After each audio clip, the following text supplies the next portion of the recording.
A new battleground in the war on terror. The U.S. reportedly ready to sign a deal with Niger to open a new drone base in West Africa. It brings U.S. forces to the border with Mali, where French troops have been helping battle Islamist militants. Al-Qaeda-linked groups are making northern Mali a base for terror operations. So let's look at what this all might mean. We're bringing in General Jack Keane, retired four-star general, former vice chief of staff of the Army, and a Fox News military analyst. Thanks for joining us. Yeah, glad to be here, Patty Ann. So this week, for the first time ever, the U.S. and Niger signed a status of forces agreement, and that SOFA is considered the first step in establishing a drone base. But we should emphasize that it is so far not approved by the Pentagon or by the White House or Niger, but defense officials are saying this deal is expected. So what would this mean? Well, this is pretty significant. They've actually been working on this for some time, almost a year. But I think it's put on fast forward as a result of the Mali operation that the French have been involved in. Right now, the French have no intelligence, reconnaissance, and surveillance capability. In other words, they have helicopters and they have some fighters, but they have no way to be able to see what the enemy's doing and be able to see it over a period of time. This will give them that capability. Where this base will be located in Niger is it's very close to the operations area in northern Mali. It's actually closer to the operations area in northern Mali than the capital of Mali is to it. So it'll be very significant militarily, and I know the French will appreciate it as well. Yeah, so for now, we're talking about unarmed drones for ISR only. That's intelligence, surveillance, and reconnaissance. But is there a possibility that down the road this base could eventually use armed drones?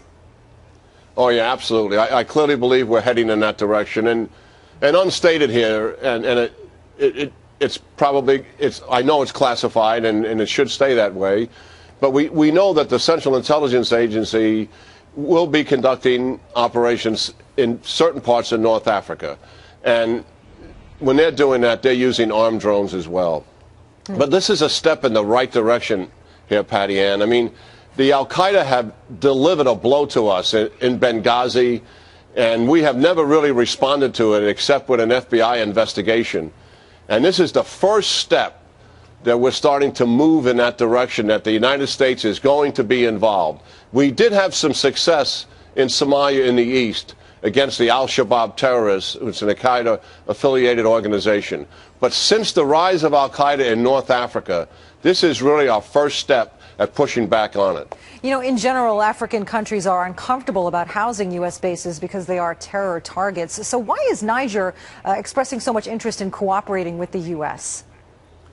They know what's going on here, Patty Ann, that the terrorists, the AQIM in northern Mali, want to establish a sanctuary. They are so emboldened by what took place in Benghazi and the success achieved there, that they decided to move out of that sanctuary and to drive toward the capital city. That is what brought the French in on an emergency basis to intervene, and they have stopped them from doing that.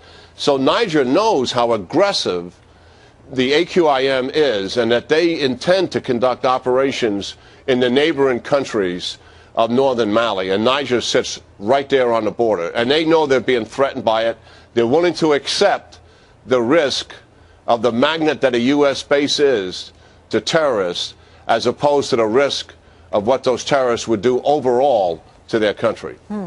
But you say the State Department is overall reluctant to militarize Africa. Why?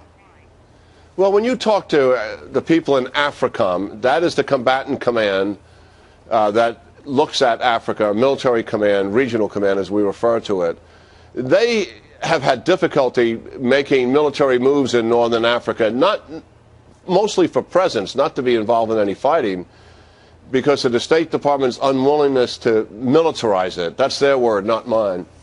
And the fact of the matter is, where we have militarized places to provide presence has led to growth, development, and in some cases, absolute prosperity. True in Europe and certainly true in the Pacific. And so I believe we're going to have a greater presence in northern Africa from AFRICOM, and I think this is a step in the right direction. The command needs more resources, and it absolutely needs more presence in that. Not to be involved in conflict, but to prevent conflict from taking place because of that presence and the assistance that they can provide to the Africans in the countries that are being threatened. All right, General Jack Keane, thank you so much. Take care, Patty Ann.